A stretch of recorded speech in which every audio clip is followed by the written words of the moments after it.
Hello बच्चों, मैं कमल एक बार फिर से आपका स्टडी ग्रुप आईक्यू चैनल में हार्दिक स्वागत करता हूं। आज मैं इलेक्ट्रोस्टैटिक्स का पार्ट नंबर 7 जिसमें इलेक्ट्रिक फील्ड, पिछली क्लास में मैंने इलेक्ट्रिक फील्ड क्या होता है, इलेक्ट्रिक फील्ड के बारे में मैंने डेफिनेशन दे दिया था और फिर से मैं वहीं से स्टार्ट कर रहा हूँ इलेक्ट्रिक फील्ड से। ठीक है, तो देखिए बच्चों, अभी इलेक्ट्रिक फील्ड के बारे में बहुत सारी चीज़ें हमने उसमें क्या किया था कि केवल इलेक्ट्रिक फील्ड के बारे में बताया था। तो क्या होता है कि इलेक्ट्रिक फील्ड को जितना डीप में जा करके समझेंगे ज़्यादा बेटर होगा और हम इसको बेहतर तरीके से इसको इलेक्ट्रिक फील्ड के बारे में पूरा का पूरा डिटेल आपको देने वाले हैं। ठीक है, तो इसी तरीके से हमारा सहयोग करते रहें बच्चों। आप लोग हमारे चैनल को लाइक, सब्सक्राइब और शेयर करते रहें ताकि आपका प्यार हमको मिलता रहे। और यहाँ पर देखिए, इलेक्ट्रिक फील्ड क्या होता है? आवेशित भाग के आसपास का वह क्षेत्र जिसमें एक और आवेश होता है इलेक्ट्रोस्टैटिक फोर्स का अनुभव करता है। जैसे मान लेते हैं कि यहां पर कोई चार्ज है।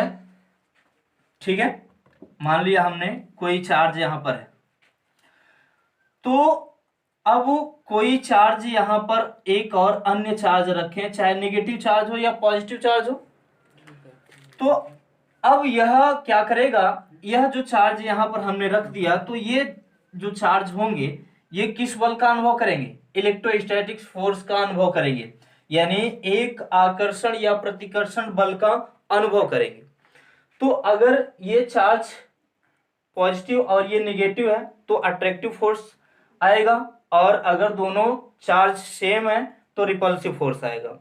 तो इसीलिए देखिए यहां पर कहा गया कि आवेशित भाग के आसपास का वह क्षेत्र, देखिए जैसे मान लीजिए ये कोई आवेशित भाग है, यहाँ पर ये आवेश है, तो आवेशित भाग के आसपास का वह क्षेत्र जिसमें एक और आवेश, हमने यहाँ पर कोई अन्य चार्ज रखा है, तो यह क्या करेगा? इलेक्ट्रोस्टैटिक फोर्स का अनुभव करेगा। एक यानी इन आवेशों के बीच जो बल कार्य करेगा, एक फोर्स का अनुभव करता है, उसी को हम क्या बोलते हैं? इलेक्ट्रिक फील्ड बोलते हैं। ठीक है, तो आप यह कह सकते हैं कि आवेश के चारों ओर का वह क्षेत्र जिसमें कोई दूसरा आवेश एक इलेक्ट्रोस्टैटिक्स फोर्स का अनुभव करता है, उसी को हम क्या बोलते हैं? इलेक्ट्रिक फील्ड बोलते हैं। जैसा कि मैंने पिछले क्लास में भी इसका डेफिनेशन दे दिया था। अब देखिए बच्चों, आगे बढ़ेंगे। इलेक्ट्रिक फील्ड, अब इलेक्ट्रिक फील्ड इंटेंसिटी देखेंगे यहां पर कि इलेक्ट्रिक फील्ड इंटेंसिटी क्या होती है? वैद्युत क्षेत्र की तीव्रता, वैद्युत क्षेत्र की तीव्रता। तो बच्चों आगे, इलेक्ट्रिक फील्ड इंटेंसिटी, वैद्युत क्षेत्र की तीव्रता क्या होती है? देखिए, जैसे हमने माना कि हमारे पास यह कोई टेक्स्ट चार्ज है, यहां पर ये इलेक्ट्रिक फील्ड है। इलेक्ट्रिक फील्ड को हम इस तरीके से डिनोट कर रहे हैं। ठीक है, इलेक्ट्रिक फील्ड।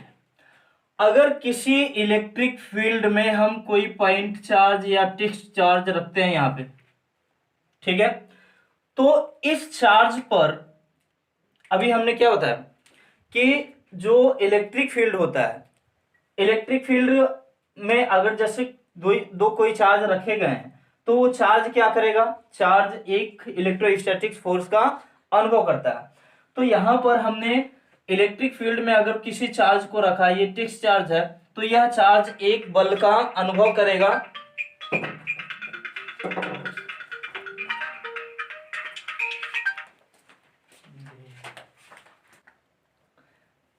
देखिए बच्चों, आगे अगला टॉपिक, हमारा नेक्स्ट टॉपिक है इलेक्ट्रिक फील्ड इंटेंसिटी, वैद्युत क्षेत्र की तीव्रता।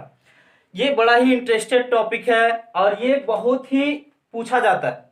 देखिए, फिजिक्स जो है, फिजिक्स हमारे नेचर में होने वाली घटनाओं पर आधारित है बच्चों, और फिजिक्स इतना इतना सरल है, इतना सरल सब्जेक्ट है कि आप इसको अगर अच्छे तरीके से स्टडी करेंगे, अनुभव करेंगे, तो लगेगा कि हाँ यार, फिजिक्स बहुत ही सरल है। तो देखिए, इलेक्ट्रिक फील्ड इंटेंसिटी, वैद्युत क्षेत्र की तीव्रता। अगर यहां पर कोई फील्ड है, यहां पर कोई हमने इलेक्ट्रिक फील्ड ले रखा है, ठीक है, इलेक्ट्रिक फील्ड। अगर यहां पर इलेक्ट्रिक फील्ड है, इस इलेक्ट्रिक फील्ड में हम कोई टेक्स्ट चार्ज रखते हैं, कोई परीक्षण आवेश रखते हैं, ये हमेशा पॉजिटिव होता है बच्चों, पॉजिटिव चार्ज होता है। अगर ये टेक्स्ट चार्ज यहाँ पर हम रखते हैं तो यह एक इस पर एक फोर्स कार्य करेगा, जो ये क्या करेगा, परीक्षण आवेश को, यानी यह क्या करने लगेगा, मूव करेगा। अभी हम इसको क्या करेंगे, प्रूव कर देंगे कि इस पर एक फोर्स कार्य करता है। आगे चल करके इसकी प्रूविंग करेंगे और यहाँ पर इसका फार्मूला भी बना देंगे बच्चों। तो अगर हम किसी इलेक्ट्रिक फील्ड में कोई टेस्ट चार्ज रखते हैं तो उस पर एक क्या कार्य करेगा, एक फोर्स कार्य करने लगता है, इलेक्ट्रोस्टैटिक्स फोर्स कार्य करने लगता है। तो उसको यहां से इसकी परिभाषा कैसे देंगे, लिखेंगे एकांक धन परीक्षण आवेश पर लगने वाले इलेक्ट्रोस्टैटिक फोर्स भी कर सकते हैं, लगने वाले बल को वैद्युत क्षेत्र की इंटेंसिटी बोलते हैं, तीव्रता कहते हैं। यहां पर हमने इंग्लिश में भी लिख दिया। तो एकांक धन परीक्षण आवेश पर लगने वाले बल को वैद्युत क्षेत्र की तीव्रता कहते हैं। तो हमने क्या मान लिया, इसको यूनिट चार्ज मान लिया, इसकी वैल्यू क्या मान ली, एक एकांक धन परीक्षण आवेश पर लगने वाले बल को हम क्या बोलेंगे, इंटेंसिटी बोलेंगे, इलेक्ट्रिक फील्ड की इंटेंसिटी बोलेंगे। अब देखिए, अगर बात करें कि यह इलेक्ट्रिक फील्ड की जो इंटेंसिटी है ये किस प्रकार की क्वांटिटी है, ये स्केलर क्वांटिटी है या वेक्टर क्वांटिटी है। तो हमारा जो फोर्स है, फोर्स एक प्रकार की कैसी क्वांटिटी होती है, यहां पर बल वेक्टर क्वांटिटी होती है। तो यहां पर देखिए ये एक प्रकार की वेक्टर क्वांटिटी है, तो यह भी एक प्रकार की कैसी वेक्टर क्वांटिटी होगी। तो अब यहां पर देखिए इसका मात्रक अगर देखें, यूनिट ऑफ इलेक्ट्रिक फील्ड की जो यूनिट होगी वो क्या होगी, देखिए फोर्स की यूनिट क्या होती है बच्चों, न्यूटन, और जो चार्ज की यूनिट होती है, चार्ज की यूनिट क्या होती है, कूलम। तो यहां पर हम इसको लिख सकते हैं न्यूटन पर क्या, कूलम, न्यूटन प्रति कूलम। आगे अब यहां पर देखिए, अब बात आएगी कि इसका डायरेक्शन क्या होता है। जैसे जैसे हमने यहां पर कोई चार्ज प्लस क्यू नॉट रखा है, तो अगर प्लस क्यू नॉट यहां पर रख दिया और यहां पर कोई चार्ज रखा गया है, या इसको हम क्यू मान लेते हैं, इसको क्यू नॉट मान लेते हैं, तो क्या होगा कि अगर ये पॉजिटिव चार्ज है, ठीक है, और ये भी पॉजिटिव चार्ज है, सॉरी, अगर ये दोनों, ये पॉजिटिव चार्ज है, ये भी पॉजिटिव चार्ज है, तो इनमें क्या उत्पन्न होगा, रिपेल होगा। यानी यह चार्ज इसको क्या करेगा, रिपेल करेगा, बल लगाएगा, धक्का देगा। तो इसमें क्या होगा कि वैद्युत क्षेत्र की जो तीव्रता की, जो इलेक्ट्रिक फील्ड की जो डायरेक्शन होगी, इलेक्ट्रिक फील्ड की डायरेक्शन किधर होगी, बल के डायरेक्शन में होगी। यानी इधर बल कार्य करेगा तो इलेक्ट्रिक फील्ड का भी डायरेक्शन इधर ही होगा। लेकिन यहां पर क्या होगा कि अगर हम इसको नेगेटिव चार्ज ले लें तो फोर्स के डायरेक्शन के अपोजिट डायरेक्शन में इलेक्ट्रिक फील्ड कार्य करने लगता है। इनका जो जो क्षेत्र है वो डायरेक्शन चेंज हो जाता है। तो याद रखिएगा कि जब भी हम यहाँ पर चार्ज सेम लेते हैं, चार्ज अगर सेम होगा तो फोर्स के डायरेक्शन में इलेक्ट्रिक फील्ड का डायरेक्शन होगा। अगर चार्ज यहाँ पर नेगेटिव कर देते हैं तो इसका डायरेक्शन क्या हो जाएगा, चेंज हो जाएगा। ठीक है, अब यहां पर इसका ये देखते हैं डायमेंशन क्या होगा, बीमा देख लेते हैं।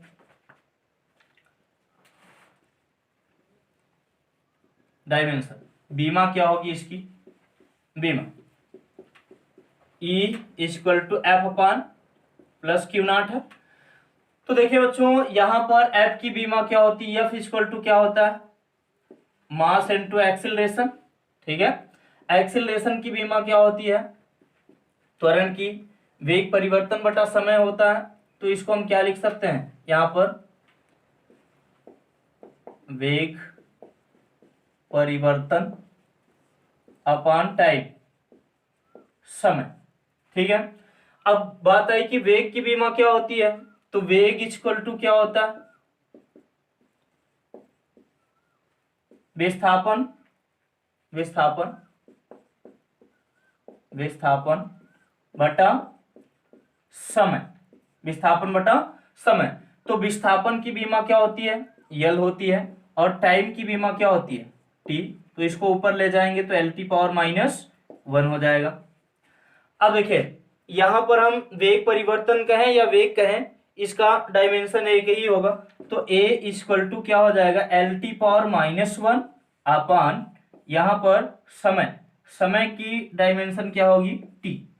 तो इसको ऊपर ले जाएंगे तो ए इक्वल टू क्या हो जाएगा बच्चों, एल टी पावर -2 हो जाएगा।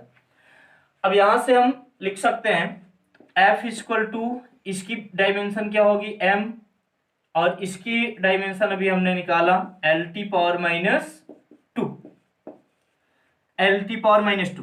तो एफ इक्वल टू हो जाएगा M L T power -2।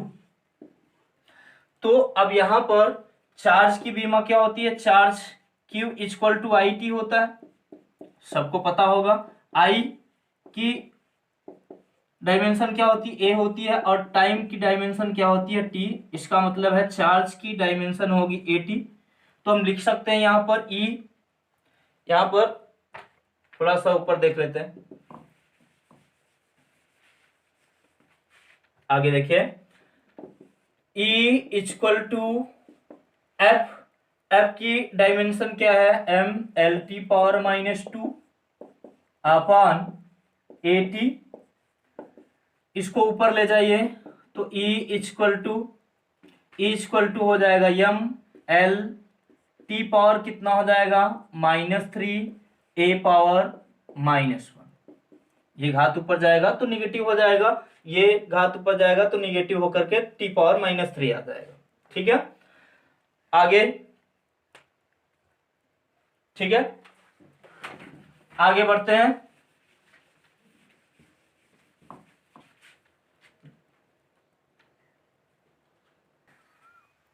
Next topic है बच्चों properties of electric field intensity, वैद्युत क्षेत्र की तीव्रता की प्रॉपर्टी क्या है।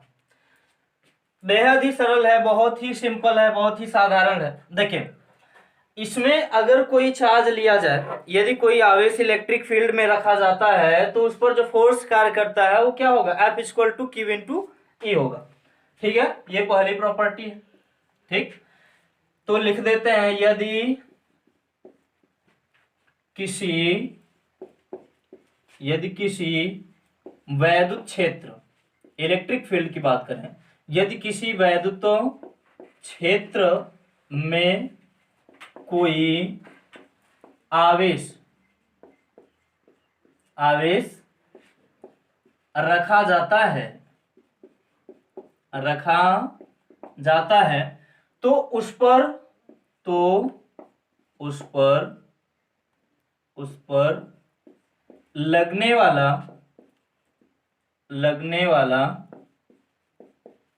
लगने वाला electrostatic force F equal to Q into क्या होगा, ई होगा।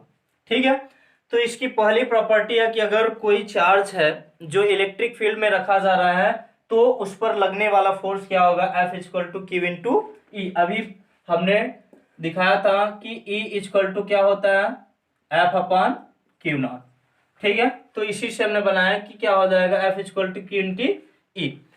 आगे सेकेंड प्रॉपर्टी क्या है, सेकेंड प्रॉपर्टी ये है कि अगर जैसे हमें अलग अलग चार्ज के कारण किसी एक पॉइंट पर इंटेंसिटी की क्या करनी हो, गणना करनी हो, अलग अलग चार्ज के कारण अलग अलग बिंदु चार्ज अगर रखा हो गया हो, अगर देखिए जैसे यहाँ पर कोई पॉइंट चार्ज है, यहाँ पर कोई पॉइंट चार्ज है, अलग अलग बिंदु पर पॉइंट चार्ज है, तो उनके जो इलेक्ट्रिक फील्ड्स होंगे वो भी क्या होंगे, अलग अलग होंगे। तो वहां पर हम उनको अलग अलग ही मेजर करेंगे। तो अगर निकालना होगा तो टोटल अगर इंटेंसिटी हमें निकालना होगा तो हम सबको क्या कर देंगे बच्चों, ऐड कर देंगे, जोड़ देंगे, तो यहां से ये ऐड हो जाएगा, निकल जाएगा, यानी परिणामी क्षेत्र की तीव्रता यहां पर हमें पता हो जाएगी। ठीक है, नेक्स्ट टॉपिक पे बढ़ते हैं।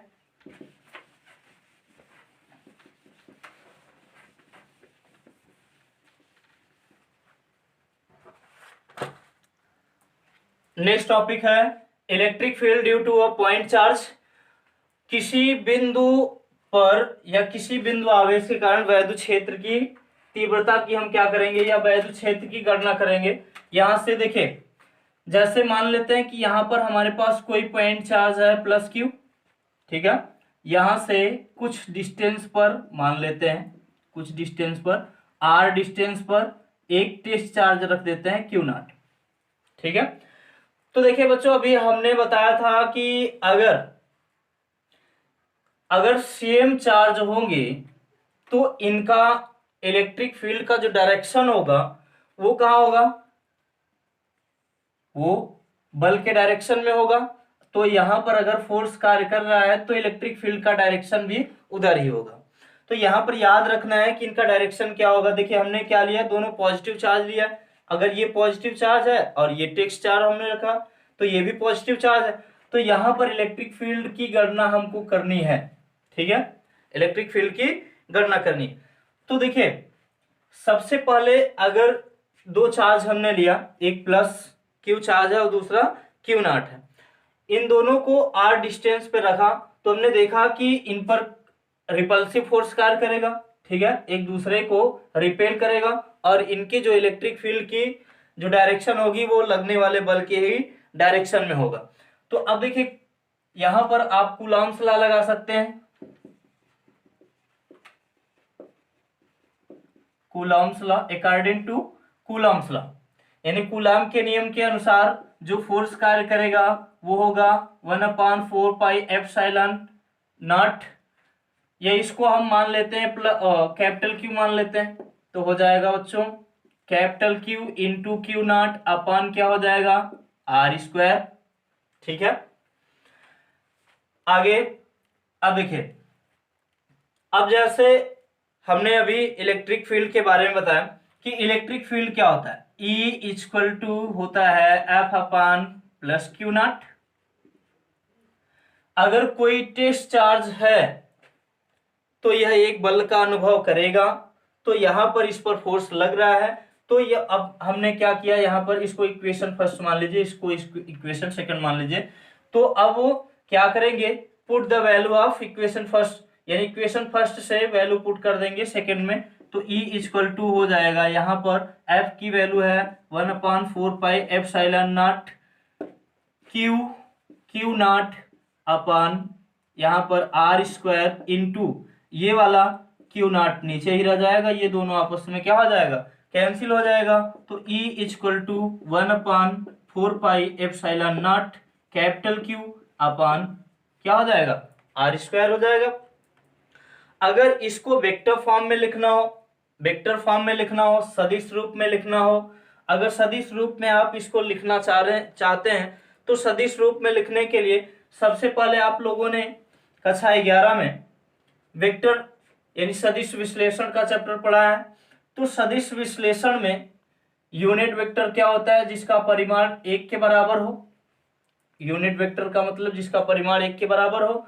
और यहां से यूनिट वेक्टर को हम लिख भी सकते हैं, यूनिट वेक्टर के स्थान पर हम कर सकते हैं कि आर सदिश r upon mod of r सदिश, ठीक है, मॉड ऑफ आर सदिश लिख सकते हैं। तो मॉड ऑफ की वैल्यू हटा भी सकते हैं। तो यहां पर देखिए बच्चों, अगर हम इसको लिख दें यहां पर सदिश आर अपॉन क्या लिख सकते हैं आर, ठीक है। तो इसको वेक्टर फॉर्म में लिखने के लिए हम वेक्टर फॉर्म में लिखने के लिए इसको एक बार और लिख लेते हैं, ई सदिश ई इक्वल टू, इसको चाहे तो आप के भी लिख सकते हैं कांस्टेंट, ठीक है, कांस्टेंट, इसकी वैल्यू 9 इंटू 10 पावर कितनी होती है 9 होती है। तो q upon r square into r cap, जहां पर ये कैसा है यूनिट वेक्टर है। अब इसको वेक्टर फॉर्म में हमने लिख दिया और थोड़ा सा आगे बढ़ा देते हैं इसको, देखिए तो इसको लिख सकते हैं E equal to k q upon r square into r upon r सदिश अपन आर लिख सकते हैं। तो इसको हम क्या लिख सकते हैं, E equal to k q upon r cube into r cap भी लिखा जा सकता है यहाँ पर। यानी यह जो है सदिश जो लगा रहे हैं हम, यह एक प्रकार का कैसा वेक्टर है, यूनिट वेक्टर। यूनिट वेक्टर इकाई, यानी इसका मान क्या होगा, 1 के बराबर होगा, इसको हम यूनिट वेक्टर कह सकते हैं। ठीक है, तो फिर से समझ लीजिए एक बार, हमें क्या करना है, electric field due to a point charge, यानी किसी बिंदु पर वैद्युत क्षेत्र की तीव्रता। तो हमने देखा कि हमने एक चार्ज लिया, इससे स्मॉलेस्ट यानी स्मॉल आर दूरी पर एक हमने टेस्ट चार्ज रखा। तो टेस्ट चार्ज यहाँ पर फोर्स का डायरेक्शन ये होगा और इलेक्ट्रिक फील्ड का भी डायरेक्शन होगा। तो हमने देखा कूलॉम्स लॉ में 1/4πε0 Q naught upon are square होगा, इक्वेशन फर्स्ट मान लिया, equal to F upon Q naught, equation 2 यहाँ से पुट कर देंगे वैल्यू। तो 1/4πε0 क्यू जीरो या क्यू नॉट भी बोल सकते हैं upon are square into Q naught, Q naught से क्यू नॉट कैंसिल हो जाएगा, equal to 1/4πε0 Q upon are square. इसको वेक्टर फॉर्म में लिखने के लिए इस तरीके से हम लिख सकते हैं, और इस तरीके से वेक्टर फॉर्म में लिखने के लिए हम क्या करेंगे, यहाँ पर यूनिट सदिश मान लेंगे, इकाई सदिश मान लेंगे, और इसके स्थान पर हम यहाँ पर इसकी वैल्यू इतनी होती है तो आर अपान आर कर सकते हैं, तो यहाँ पर आर क्यूब हो जाएगा। तो ये इस फॉर्म में हम लिख सकते हैं यहाँ पर। ठीक है,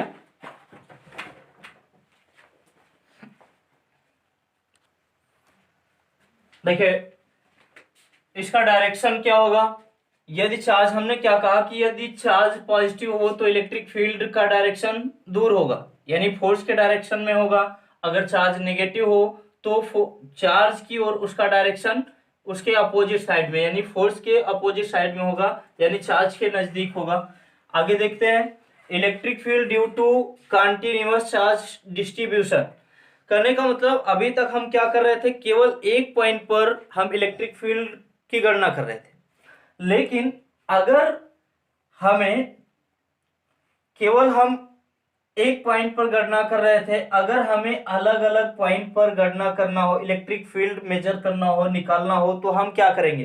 देखिए बच्चों, तो हमने लिखा point P field due to d q h, यानी हम यहाँ पर एक स्मॉलेस्ट चार्ज डी क्यू मान लेते हैं कि वो छोटा चार्ज पार्टिकल यहाँ पर डी क्यू। इससे स्मॉल आर दूरी पर एक बिंदु पी हमने मान लिया, जहां पर डीई यानी इलेक्ट्रिक फील्ड की क्या करनी है, गणना करनी है। तो देखिए जो डी बताता, डी यहाँ पर जो हम डी वर्ड यूज कर रहे हैं, यह क्या बताएगा, स्मॉलेस्ट वैल्यू, छोटी वैल्यू बताएगा।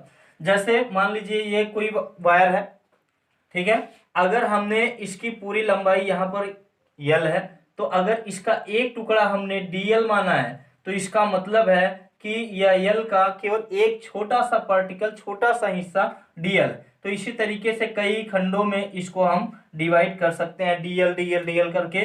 तो हम क्या करेंगे, अगर पूरी लंबाई हमको मेजर करनी होगी, पूरी लंबाई ज्ञात करनी होगी, तो हम क्या करेंगे बच्चों, सभी को ऐड कर देंगे। तो सभी को ऐड ना करके हम क्या कर देते हैं, यहाँ पर फिजिक्स की भाषा में हम उसका क्या कर सकते हैं, इंटीग्रेशन कर सकते हैं। तो देखिए यहाँ पर जब इंटीग्रेशन वर्ड आता है तो बच्चों को थोड़ा सा लगता है कि अरे यार ये क्या है, इंटीग्रेशन जब आ जाता है थोड़ा सा उनके माइंड सेटअप में समस्या आ जाती है, वो सोच नहीं पाते हैं कि हमको क्या करना है। कि यहाँ पर बहुत ही साधारण है, बहुत ही सरल है, बायो के भी छात्र भी समझ सकते हैं, मैथ के छात्र तो समझ ही सकते हैं, बहुत ही सरल। देखिए तो यहाँ पर हमने क्या लिया कि जैसे मान लीजिए ये कोई पिंड है या कोई टुकड़ा है, इसके एक पॉइंट पर डी क्यू चार्ज हमने ले लिया, तो यहाँ पर इसके प्रत्येक पॉइंट पर अगर चार्ज हमें चार्ज अगर दिया गया हो, अगर प्रत्येक पॉइंट पर इलेक्ट्रिक फील्ड की गणना करनी हो, तो हम क्या कर देते हैं बच्चों, इंटीग्रेशन कर देते हैं। देखिए हमने लिखा point P field due to d q h, यहाँ पर इस पी बिंदु पी पर हम क्या करेंगे, इलेक्ट्रिक फील्ड की गणना करेंगे, और यहाँ पर स्मॉलेस्ट चार्ज हमने क्या मान रखा है, डी क्यू मान रखा है। तो यहाँ पर डीई इक्वल टू क्या होगा, k d q upon are square. अभी हमने यही तो दिया था, E equal to k q upon क्या, आर स्क्वायर, यही तो इलेक्ट्रिक फील्ड में हमने मेजर किया था, यही तो हमने निकाला था। तो इसको वेक्टर फॉर्म में हमने लिख दिया। Total total electric field due to all such element, यानी टोटल हमें निकालना हो, अगर अलग अलग पॉइंट पे निकालना तो हम क्या करेंगे, उसका इंटीग्रेशन कर देंगे और एक ही बार में उसको हम फाइंड कर लेंगे, निकाल लेंगे। बार बार अगर आप उसको जोड़ते हैं, ऐड करेंगे, तो उससे बेहतर होगा कि आप क्या करें, उसको इंटीग्रेशन कर दें, इंटीग्रेट कर देंगे तो वह एक ही बार में हल हो जाएगा। यहाँ पर अगला टॉपिक है बच्चों, टॉपिक इसको स्टार में देख लीजिए। चार्ज का डिस्ट्रीब्यूशन तीन प्रकार से होता है। डिस्ट्रीब्यूशन का मतलब चार्ज का वितरण, आवेश का वितरण। आवेश का वितरण कितने प्रकार से होता है बच्चों, तीन प्रकार से। Line distribution, area distribution, volume distribution. कहने का मतलब है कि जैसे लाइन डिस्ट्रीब्यूशन का मतलब क्या है, जैसे ये कोई वायर है या कोई रॉड है, तो इस पर हमने प्लस क्यू चार्ज इसके पृष्ठ पर दिया, तो ये समान रूप से इस पे फैल जाएगा, वितरित हो जाएगा। तो इसको हम क्या बोलेंगे, लाइन डिस्ट्रीब्यूशन बोलेंगे। कहने का मतलब है कि किसी अगर चालक को अगर हम वहां पर चार्ज देंगे तो उसके सरफेस यानी उसके पृष्ठ पर आवेश समान रूप से वितरित हो जाता है। तो यहाँ पर हमें एक चीज की आवश्यकता पड़ेगी बच्चों, पृष्ठ आवेश घनत्व। ठीक है, surface area, surface charge density. Surface charge density क्या होती है, पृष्ठ आवेश घनत्व। यानी पृष्ठ आवेश घनत्व, देखिए पृष्ठ आवेश घनत्व की परिभाषा हम कैसे लिख सकते हैं, किसी चालक की एकांक लंबाई पर, किसी चालक की एकांक लंबाई पर वितरित आवेश को हम क्या बोलते हैं, पृष्ठ आवेश घनत्व बोलेंगे। इसी तरीके से एरिया डिस्ट्रीब्यूशन क्या है, एरिया डिस्ट्रीब्यूशन का मतलब है उसके यानी किसी भी पार्टिकल के एरिया पर, उसके क्षेत्रफल पर जब आवेश यानी उसके क्षेत्र पर आवेश वितरित होता है तो हम उसको बोलेंगे एरिया डिस्ट्रीब्यूशन बोलेंगे। तो अब इसकी परिभाषा हम कैसे दे सकते हैं, जैसे मान लीजिए कि ये हमारे पास एक कोई आयत है, अब इस पे इसके एरिया पर चार्ज वितरित है, तो इसको हम एरिया डिस्ट्रीब्यूशन बोलेंगे। तो अब यहां से पृष्ठ आवेश घनत्व की परिभाषा देंगे, तो पृष्ठ आवेश घनत्व का मतलब है कि किसी, यहां पर मान लीजिए कि ये कोई आयत है, वर्ग है या कोई पिंड है, ठीक है, किसी पृष्ठ के एकांक क्षेत्रफल पर वितरित आवेश को क्या बोलते हैं, पृष्ठ आवेश घनत्व बोलेंगे। किसी पृष्ठ के एकांक क्षेत्रफल पर वितरित आवेश को पृष्ठ आवेश घनत्व बोलते हैं। ठीक है, अब देखिए यहां पर हम क्या देख रहे हैं, एरिया, एरिया को कवर कर रहे हैं, तो क्यू अपान ए आ जाएगा। अब इसकी आई वॉल्यूम की बात आई, वॉल्यूम का मतलब आयतन। अगर वही चार्ज उसके आयतन, यानी जैसे आयतन का मतलब ये है, जैसे जैसे पानी आपने डाल दिया जमीन पर या पानी को किसी बोतल में भर के रखा है, तो वो एक प्रकार का एरिया घेरता है, उसके पास एरिया होता है, एक क्षेत्र होता है, तो जो हम स्थान घेरते हैं उसी को हम एरिया बोलते हैं। तो ये एरिया हो गया। तो वॉल्यूम का मतलब ये है कि उसका आयतन कितना है, आयतन क्या है। तो अगर उसके आयतन पर चार्ज क्या हो, वितरित हो, ठीक है, तो उसको यहां पर तब हम इसको सिग्मा से दिखाते, रो से दिखाते हैं, तो rho equal to Q upon V हो जाएगा। तो एकांक आयतन पर वितरित आवेश को हम क्या बोलेंगे, वॉल्यूम ऑफ डिस्ट्रीब्यूशन, यानी यहां पर क्या बोलेंगे कि पृष्ठ आवेश घनत्व जो है, आयतन आवेश घनत्व कहेंगे उसको। तो यानी किसी भी पृष्ठ के आयतन पर, एकांक आयतन पर वितरित आवेश को हम आयतन आवेश घनत्व बोलेंगे, वॉल्यूम चार्ज डेंसिटी बोलेंगे, उसको रो से दिखाते हैं। तो इनकी आवश्यकता पड़ेगी बच्चों। तो चार्ज का डिस्ट्रीब्यूशन कितने प्रकार से होता है, तीन प्रकार से, लाइन डिस्ट्रीब्यूशन, एरिया डिस्ट्रीब्यूशन और वॉल्यूम डिस्ट्रीब्यूशन। लाइन का मतलब है कि किसी भी चार्ज, कोई भी चार्ज अगर किसी भी वायर को अगर हम चार्ज देंगे तो उसके सरफेस पे, उसके सतह पर चार्ज समान रूप से वितरित हो जाता है, तो ये फार्मूला यूज होगा। अगर एरिया की बात आएगी तो ये फार्मूला यूज होगा, वॉल्यूम की बात आएगी तो ये फार्मूला यूज होगा। आगे जा करके सबको हम हल कराएंगे बारी बारी से। अभी अगले टॉपिक में हम इसका इलेक्ट्रिक फील्ड का कंडक्टिंग वायर लेकर के एक वायर लेकर के उस पर हम क्या करेंगे, आगे जा करके, या उसको क्वाइल कर सकते हैं, उसमें इलेक्ट्रिक फील्ड की गणना करेंगे। तो यहाँ पर हम आगे डेरिवेशन कराने वाले हैं। नेक्स्ट क्लास में बच्चों हम इससे यानी इलेक्ट्रिक फील्ड से संबंधित डेरिवेशन कराने वाले हैं, और उसके बाद डेरिवेशन के बाद अभी डेफिनेशन भी रह गई है।